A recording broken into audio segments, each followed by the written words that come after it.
First, fast, and accurate. News Channel 25, WVTT. Now our first look at weather on WVTT, and we had chilly temperatures. As you can see, a high of just 7 earlier this afternoon in Olean with a few snow showers around. Those snow showers will be continuing tonight. Tonight's low temperature 4.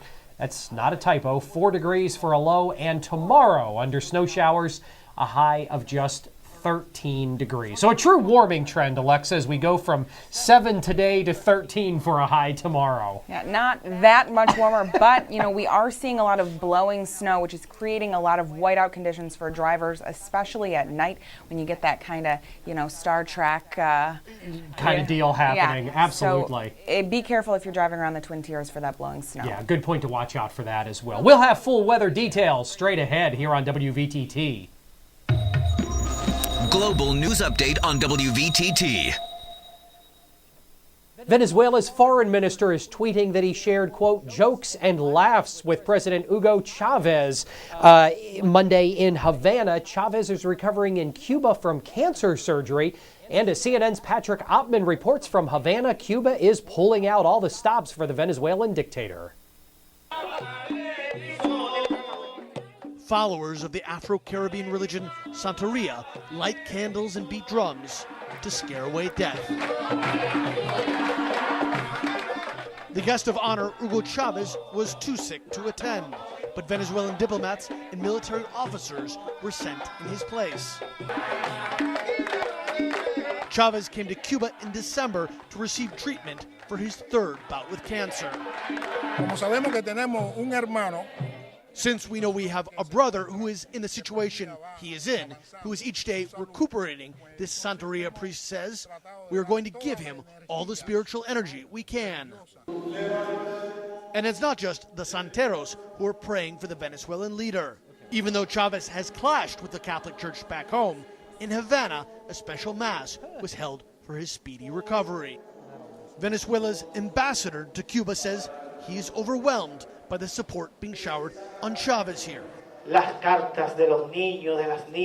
We have received poetry, letters from children, from grandparents, and have even had Cubans and foreigners who live here offering their lives if it would help improve our commander's health. When Hugo Chavez took power in Venezuela in 1998, Cuba was on the economic ropes. The fall of the Soviet Union cost Fidel Castro his closest ally and sponsor. Cubans were forced to endure daily blackouts and food rationing. While other Latin American leaders pressured Cuba to open politically and economically, Chavez called the country, quote, a sea of happiness, and tried to import Cuban-style socialism to his own country. Even more crucial to Cuba have been Venezuela's exports to the island. Venezuela sends Cuba 100,000 barrels of oil each day. That oil has been a key lifeline to the governments of Fidel and Raul Castro. But what no one can say is whether a successor to Hugo Chavez will continue that generosity. Fears of an oil cutoff come at the same time that Cuba's government is carrying out badly needed reforms. We have to remember that Cuba recently opened up its gates for Cubans to be able to leave the island legally. So if all of a sudden you have some major economic impact on the economy, the exit from Cuba of Cubans will be, I think, substantial, and most of them will probably go to Miami. Members of Venezuela's opposition charge that the Cubans are hiding Chavez's true condition to protect their oil subsidies and have called on Chavez to appear publicly. But at the heavily guarded hospital where Chavez is being treated, there is no sign of the Venezuelan leader, or if he is even aware of the prayers and controversy caused by his illness. Patrick Oppman, CNN Havana. Hundreds of mothers in New York City march across the Brooklyn Bridge to show support of gun control. Dubbed the Million Mom March, these women want to see change nationwide.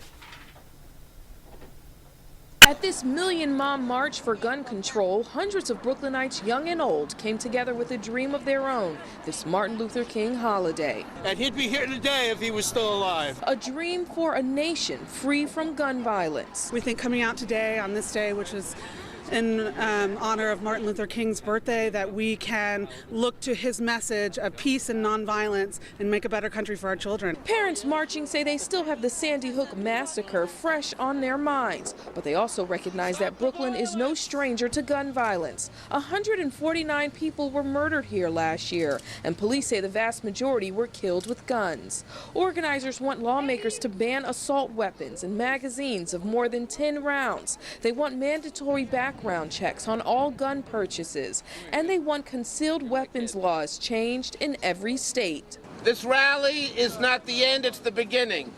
It's a city and a nation coming together to say enough is enough. We have to set limits on what we think should be happening with gun ownership, with these assault rifles, and with really the safety of our children and our families. Families marching say the time for Washington to act is now, not after the next senseless gun death.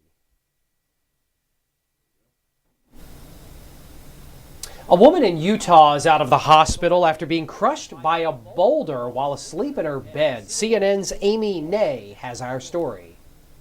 The boulder coming in the bedroom. Quite a wake-up call. At 3 in the morning, Wanda Denhalter was asleep when the unthinkable happened. Rolled down into our bedroom, onto my wife's side of the bed, crushed the bed and hurt my wife. The neighbor down the street said he could hear her screaming. In shock and injured, somehow she managed to find her phone and call 911. Her husband, Scott, was at their son's home nearby when police found him.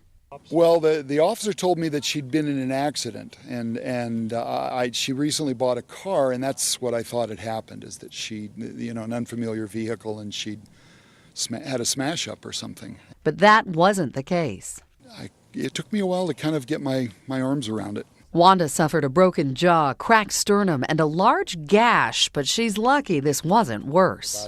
And with her jaw wired shut, I'm probably not going to get the full story for a couple of weeks. Scott says when they bought their home beneath the ridge in St. George, he liked the shade it provided in the summer, but warned his wife about something like this happening. That ridge up there bothers me.